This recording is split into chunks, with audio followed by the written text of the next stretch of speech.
satu riwayat mengisahkan di dalam ketika Isra Mi'raj itu Nabi pernah mendengar bahwa pena itu masih menulis tentang kejadian dan tentang takdir seorang hamba di papan itu, Lauhul Mahfuz. Ketika sesuatu itu sudah ditulis oleh Allah Subhanahu wa taala, maka di situ hal itu tidak bisa dihapus. Takdirmu seperti ini, jodohmu seperti ini, rezekimu seperti ini. Apa yang bisa menghapuskan semua itu? Doa. Karena itu yang menulis adalah Allah, dan yang berhak menghapus adalah Allah. Allah tidak ada peraturan. Jadi kalau sudah ditulis berarti kan tidak bisa dihapus. Bagi Allah semua bisa terjadi. Makanya kita memperbanyak berdoa itu supaya takdir yang mungkin dulu ditulis di Lauhul Mahfuz itu jelek kepada kita, karena kita banyak berdoa, akhirnya takdir itu dirubah menjadi takdir yang tidak terlalu jelek. Dan itu masih bisa. Seumpama doa ini tidak bisa merubah nasib atau merubah takdir, nasib. Seumpama doa itu tidak bisa merubah nasib, maka Allah tidak akan menyuruh manusia untuk berdoa.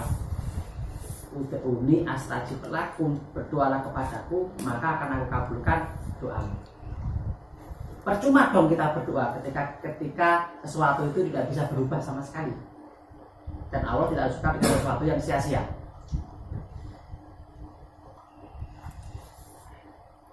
Wa ama dzalamul abdi, dan anapun utawi dolime kawula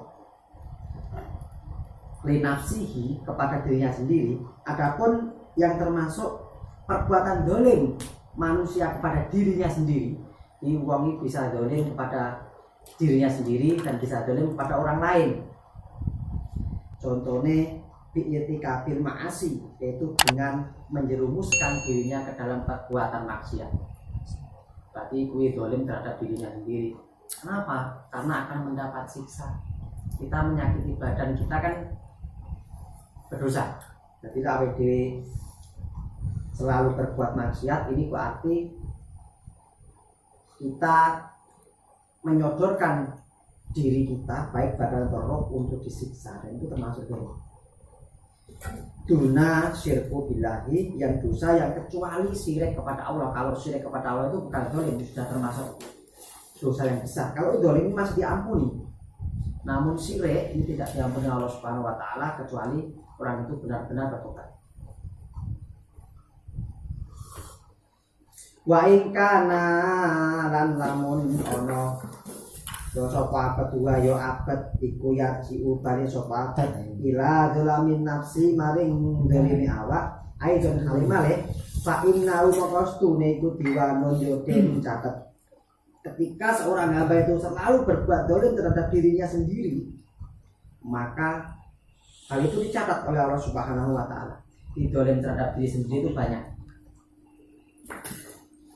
Ketika badan kita ingin tidur kan 8 jam minimal, tapi begadang terus dolanan HP, ini termasuk dolim terhadap diri sendiri. Awake loro, kesel, kudune lereng, banget dipaksa tinggi kerja, apa ini dolim. Ya selama ini gak dolim lho. Saat kerja juga kan kesel. Tapi lek kok yang lereng iki yo dolim. Dolim. Betul dolim. Karena awak kuwi kudune tinggi kerja sepantasnya. Seimbang gitu kan. Seimbang. Iki sampeyan nek kene wong kan lereng dolim awakmu, dolim karo keluarga, nggih mancing barang. Yo hiburan sekali-kali, hiburan oke lah. Namun jangan setiap hari hiburan, nanti uangnya habis dolim.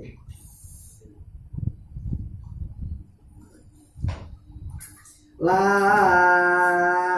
ya bukan ora peduli sopal hak Allah Subhanahu wa taala bi kelawan catatan liyakfiro bi taubai bi yakfiru bi taubai. Namun Allah Subhanahu wa taala tidak memperdulikan sebenarnya dosa dolim itu tidak masalah, bagi Allah tidak masalah, dan Allah akan memberikan ampunan selama manusia itu bertobat. Ini banyak dosa Ketika dia bertobat dengan sesungguh-sungguhnya, maka Allah akan memberikan ampun. Kala ngucap sapa Sayyidin Ali Khawas, Syekh Ali Khawas berkata, madzalimul ibadi ala talatati aqsam. Orang itu bisa berbuat zalim itu terhadap 3 kriteria. Ada 3 tempat manusia berbuat zalim. Ini perbuatan maksiat ini termasuk sesuatu yang zalim. Yang menggoda berbuat maksiat siapa?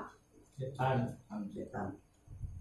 Tapi jangan dikira setan itu menyeramkan. Setan itu tidak menyeramkan. Setan itu indah. Tidak ada setan yang berwujud menyeramkan. Itu kan cuma gambar-gambar kok, tidak ada. Ketika setan itu wujudnya seperti itu, manusia lari. Tapi buktinya saiki kira-kira oke manusia sedih, oke manusia tidak karo setan pas ngedok. Dan tidak goleki malah. Ini menunjukkan bahwa setan itu indah, setan itu cantik, bisa berwujud wanita cantik, bisa berwujud keindahan dan lain sebagainya.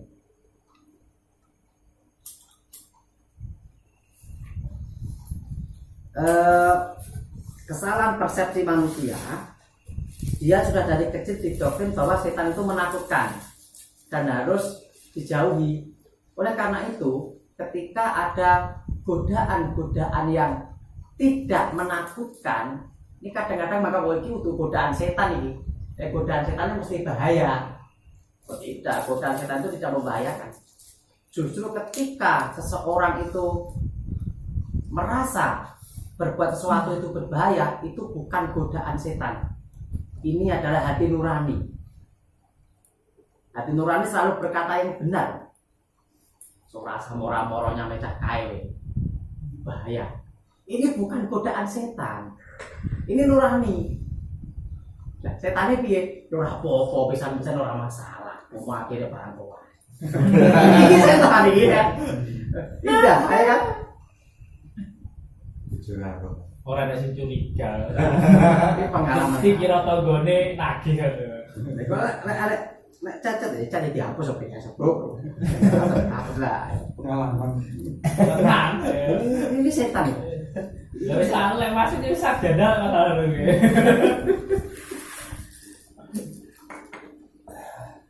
Kalau menakutkan pasti dihindari, tidak dihindari. Dan kemarin diceritakan harta, tahta, dan wanita. Orang itu digoda sesuai dengan tingkatannya. Tidak semua orang digoda dengan 3 hal itu. Rugi kita digoda sama naruh tahta. Orang mungkin sampai dari tahta, orang mungkin digoda tahta. Karena tidak ada ciri-ciri itu orang enek. Yang digoda dengan tahta mereka yang sudah berkedudukan besar. Mungkin kita seperti ini godaannya ya harta, wanita, kerja, malih-lali salat, harta. Wanita jarang, masih belum. Rapayu. Dobral rapayu. Wes tuwek. Namun insya Allah ketika kita ikhlas dalam beribadah kepada Allah, maka godaan setan yang indah itu semua akan bisa kita netralisir dengan hati nurani. Seperti saya teringat syairnya dalam kitab Hikam, sofistik wanita Demi Rohbiyah Al-Adawiyah. Dia menuliskan sebuah syair, punya konsep dalam mencintai Tuhan. Itu dia punya konsep mahabbah. Mahabbah itu artinya cinta. Cinta yang ya sangat cinta. Itu namanya mahabbah. Artinya tidak ada yang dicintai selain dia. Jadi kalau bojone sampean ini kira-kira sampean mahabbah apa? Marhaban.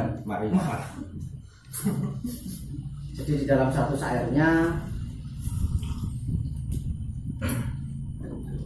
ketika sujudku hanya mengharap surgamu, mengharap surga, maka jauhkan surga itu dari. Lalu seumpama sujudku karena takut neraka, maka masukkan aku ke dalam neraka. Tapi ketika cintaku hanya tulus kepadamu seorang, artinya Allah, maka janganlah engkau palingkan wajahmu dariku, karena aku rindu untuk memandang keindahan. Artinya ini dia ikhlas, benar-benar beribadah itu hanya kepada Allah, tidak mengharapkan balasan. Itulah seorang pecinta sejati. Ketika dia mencintai seseorang, kalau saya kira kalau manusia mencintai manusia ini, dia pasti mengharapkan balasan seseorang kok. Kecuali cinta ibu kepada anak, dia tidak mengharapkan balasan apapun selain orang tua. Oke, orang tua. Selain itu pasti ada harapan yang akan diharapkan, yang akan diminta. Tidak mungkin tidak. Namun ketika kita ikhlas beribadah kepada Allah, maka wis ora peduli mbok Allah kok ganjar salatku, posoku dhewe pala, itu nomor 13. Yang penting saya menaati perintahnya tok. Kadang kalau kita beribadah kepada Allah itu hanya membayangkan pahala, iki ada hitung-hitungan aja. Udah sholat tarawih, sholat kepi, sholat tarawih terus itu berarti aku diganjar, aku ya kirang-kirang ya kan? Hitung perhitungan seperti itu. Padahal ya belum tentu sholat tarawih kita diganjar penuh oleh Allah, belum tentu. Tapi insya Allah mesti untuk ganjaran lah, ini bahasa merasa. Ada 3 kriteria orang yang berbuat dolim tadi. Yang pertama, wasmun ayat ala bin mutus, yaitu dolim kepada diri, kepada manusia atau kepada badan. Yang kedua, dolim yang berhubungan di amwal, dengan harta benda. Yang ketiga, dolim yang berhubungan dengan kewibawaan atau kehormatan. Maksudnya seperti ini. Fa'aman nufusu falaha ahkamul adidatu fi mithli qatil amdi wal khoto'a wal wujubi al qawati wadiyah wal kafarah wal ghairik. Contoh dolim kepada manusia atau kepada diri itu seperti hukuman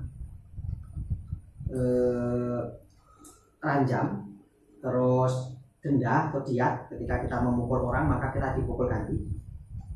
Lalu kafaroh, ingat kafaroh itu merupakan dolim.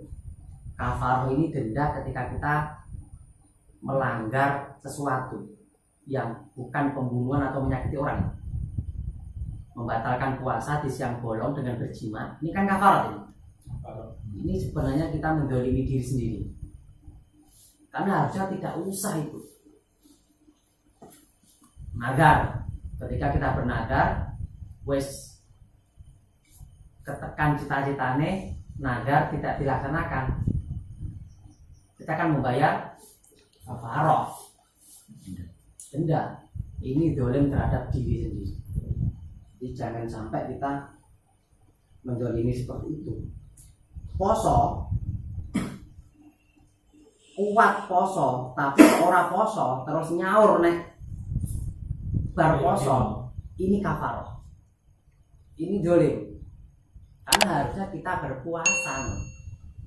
Ada orang alasan mekur halangan lungo, numpak kapal, kekawin kapal, turu-turu, musafir. saya musafir lah. Biasanya orang yang ngono gak poso kayaknya.